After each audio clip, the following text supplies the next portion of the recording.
Welcome back to the programme. We are discussing South China Sea tensions between the United States and China. Beijing released its defence white paper outlining military strategy for the first time. Here's what one Chinese military expert said about the paper. The Chinese Navy actually is found in all chapters because Chinese Navy has an increasingly important role in safeguarding not only its China's sovereignty and territorial integrity, but also its increasing national interest overseas. Of course, the Chinese Navy has a role in defending China's sovereignty. Therefore, the dispute in South China Sea is concerned. But we are not talking about using forces in resolving any of our disputes. As a matter of fact, since 1980, China is not using any forces against any neighboring countries. So China's rise is so far very much peaceful. Joining us again from Beijing is Jia Zutong, a senior research fellow at the China Institute of International Studies. Michael O'Hanlon joins us from Washington, D.C. He's director of research for the Foreign Policy Program at Brookings Institution, and Joseph Gerson is the disarmament coordinator at American Friends Service Committee. He joins us from Boston. Michael, I wanted to go to you before the break, so I'm going to come to you. We've just talked about potential changes in China's defence policy through the white paper. Is there something else going on like that here in the US? We've given indications in the press that the new defence secretary is considering patrols of territory in the South China Sea within a 12 nautical mile limit, which of course under the UN Convention of the Law of the Sea is within territory if you claim sovereignty over it. We've seen this P-8 Poseidon spy flight over one of the Nansha Islands that China claims with a CNN crew on board recording it. A lot of people in China thought that was a stunt and provocative. Are we seeing a change here in US policy? Well, I think Secretary Carter feels the need to, again, reassert America's commitment to freedom of navigation. Whether he is doing it exactly the right way, I haven't yet decided in my own mind. Perhaps there is a way to do it that's a little less confrontational, although, again, the fact that China has ambitions that we can't quite put our arms around or understand fully adds to the concern, because to go back to your point about the law of the sea, actually it doesn't really apply if you create an island out of a shoal.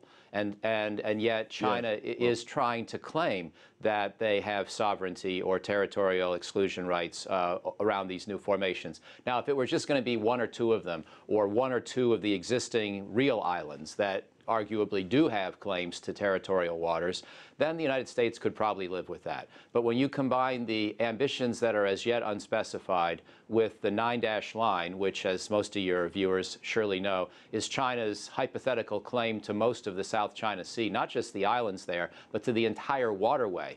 And it's in a way that China hasn't fully clarified. But if that were to take to its logical conclusion, that would be a big problem for the United States and countries like Japan and Korea, other countries of Northeast Asia that need those trading routes through the South China Sea. So that's where the U.S. concern comes in. I understand Joseph Gerson's earlier points, but I don't, and there probably is some kind of latent American desire to retain hegemony in some minds, but the conversations I hear in Washington are mostly about making sure that those sea lanes stay open and that there's nothing that China does that impedes them from remaining open into the future. Thanks very much, Mike. I want to go to Joseph again, actually. Joseph Gerson, what's the knock-on effect from this? Some have said that as the US steps up in the area, that's going to create some sort of false expectations on the part of the Philippines and its allies, and could actually lead to more misunderstandings going down the road. Do you see that? Yeah, I mean, I think we're in a situation where neither side wants war. But we have a situation in which both sides are engaged in an arms race. And as we know from history, accidents or miscalculations can trigger effects that in turn lead to wider and unwanted war. And I think and you're also looking at a situation in which both nations, the United States and China, are wasting billions, if not trillions of dollars in creating arms, when this is money that could be used to be meeting the needs of their people. So we have a tradition going out of the end of the Cold War of common security. And I think it's incumbent on both China and the United States to engage in the kind of serious, hard-headed common security negotiations so that there is freedom of navigation through the South China Sea, but also looking further to the west, the Malacca Straits. In the long-term interest, we need to be moving away from preparations for war, which can be triggered, and toward how we can really have a coexistence between the two societies. I want to talk about the United Nations Convention on the Law of the Sea just a little bit. Zhao Zudong in Beijing, China has signed that convention. It is a very complicated document in some parts, but the US hasn't ratified the treaty through the US Senate, although it says it lives within the spirit of the UN Convention on the Law of the Sea. Is that a problem for Washington? And what do you say to Michael's point about creating facts on the ground in terms of islands? Well, actually, the United States so far is not a party to the UNCLOS, but it sometimes cites the UNCLOS to defend its position in regarding to, for example, the islands in the South China Sea and its access to waters claimed by other countries, including China, as territorial waters or EEZ. And so people often talk about a double standard, when it comes to the interpretation by the United States and the use and the refusal to ratify this document. So, well, as for China, China believes that its operations, activities in the South China Sea are fully in compliance with the UNCLOS, and China has sovereignty over the islands and adjacent waters over centuries. So that is the basic position of China. And that's where the two countries, China and the United States, have differences. And China seeks a peaceful means to resolve the dispute issue. And the United States is not a party in the South China Sea disputes. And actually, China believes that the United States should stay neutral on the question of sovereignty and should not complicate the issue. When it expresses concerns about peace and stability in the South China Sea, actually China has the same kind of shared interests in the peace and stability in the South China Sea. So there are two issues here involved. One is the territorial issue, dispute and issue. That is the peace and stability. And all countries actually have shared interest in peace and stability. But China is working to talk with Southeast Asian countries over the stability issue. So this is a kind of two-track approach taken by China towards the issue of South China Sea. There's a lot to get to there. Michael O'Hanlon, I'd like you to pick up on this idea that China's interests actually align with the US when it comes to freedom of navigation in the South China Sea. Most of its imports come through there, that they say they're transparent, and some of these installations will be used for humanitarian missions in the future. If MH370 incident happens, people will be much more prepared next time. What do you say to that? Well, I actually want to believe it, and I don't disbelieve it, but I think China needs to prove it. I think China so far has issued conflicting statements, and its behavior as well has been confusing, because the notion of China essentially having something close to sovereignty over the entire South China Sea is a very worrisome position that Beijing continues to hold. So, Michael, sorry to interrupt, we're short of time, but what's the way forward here? You've come up with a few suggestions in your recent book, and also Zhao Zudong talked about talking through ASEAN on the code of conduct to the South China Sea and things like that. Is there a mechanism that everyone can agree on going forward?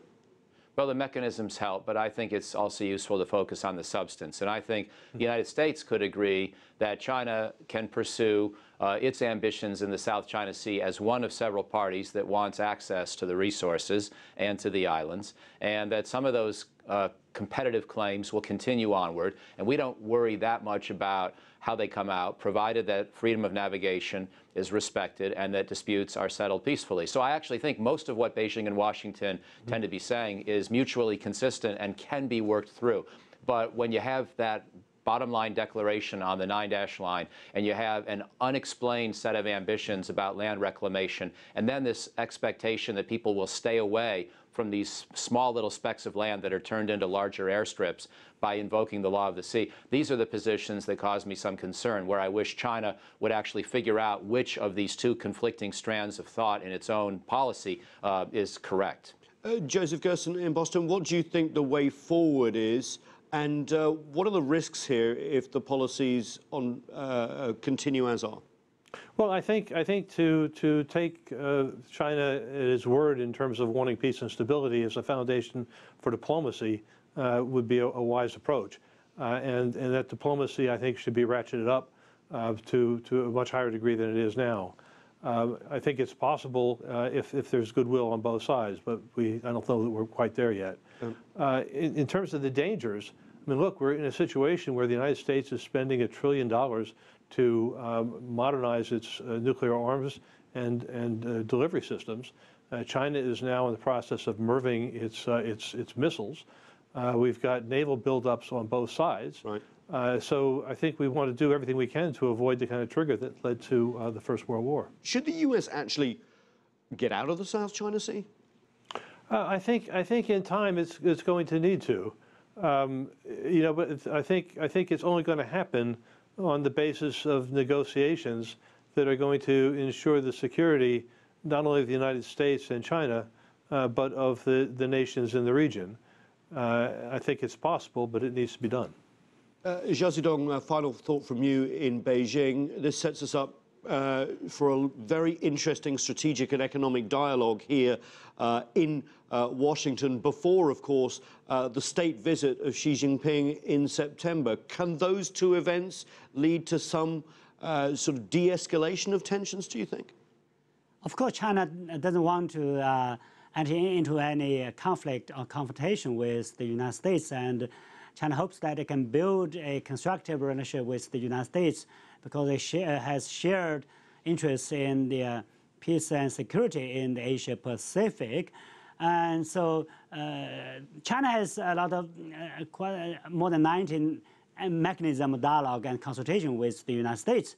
But it seems that on the South China Sea issue, the United States has decided to get more involved in it. That's kind of a tendency which is very worrisome. It's actually not conducive to the building of this constructive relationship between the two sides. And I hope that when the two countries work towards the summit and the strategic and economic dialogue, they can find ways to diffuse the tension in the South China Sea. The first thing the United States should do is that stay away from the dispute there and remain neutral on the dispute. Yep. And while dialogue is underway between China and ASEAN countries about the peaceful use of the South China Sea, and actually the United States should express interest and support to China's position on joint development in the South China Sea, despite all these disputes among the claimants.